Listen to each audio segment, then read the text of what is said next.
Hey everybody, Deb Armstrong here, and I want to talk about boots. And I'm not a boot fitting expert, but I am an expert skier. I think I'm an expert about boots because I've been in them my whole life.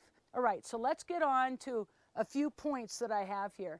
The most important investment that you can make in your personal skiing is your boot, okay? When we traveled on the World Cup, we walked onto the plane carrying our ski boots. We could not afford to lose our boots. I could borrow skis, I could borrow long underwear, I could borrow other equipment. I'm never gonna borrow a boot. If you don't own your skis, that is fine. You ought to own your ski boot. All right, so here are a few other things to keep in mind about your ski boots.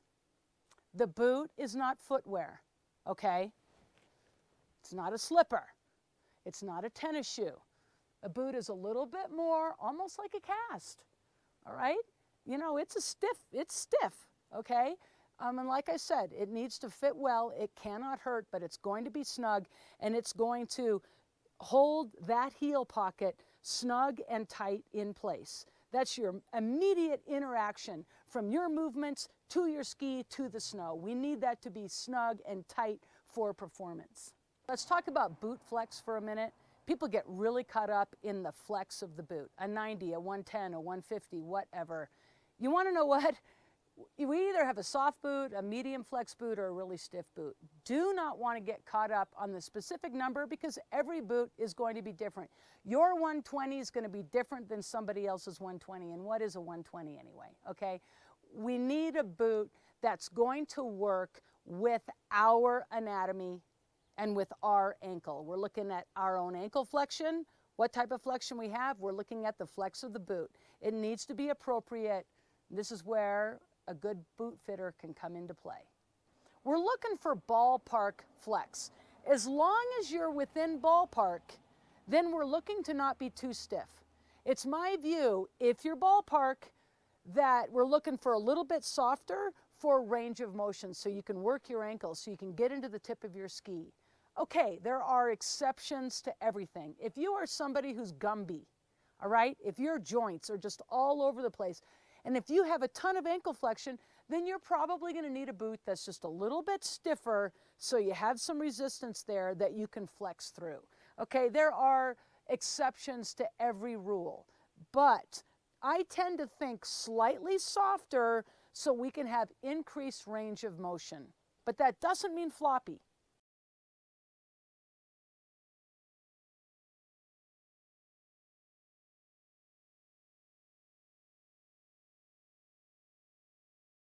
A boot fitter is different than boot sales, okay? A boot fitter is going to be big ears, and they are going to listen to you.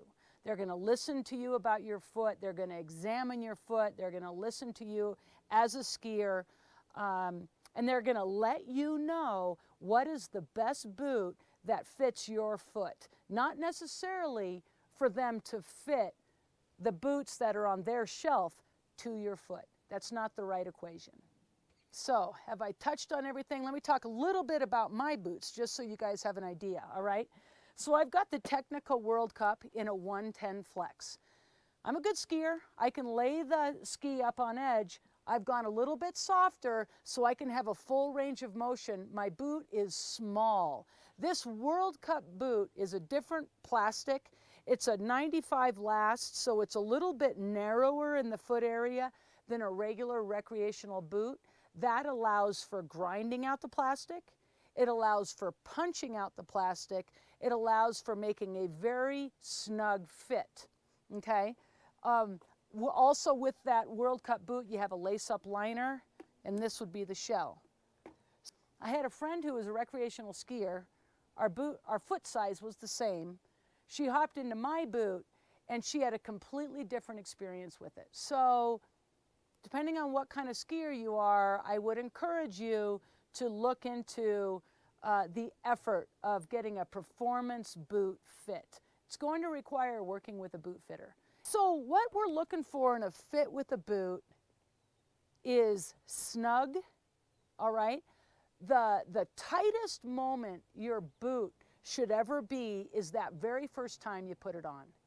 It should almost hurt because it's so snug.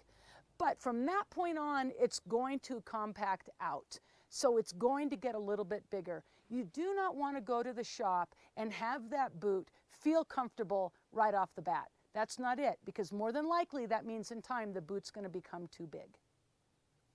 All right, so hopefully those are some ideas for you, some nice ammo to go in and meet your boot fitter. Hopefully they'll have really big ears, taking in the information, and hopefully that sets you up for a good season on snow.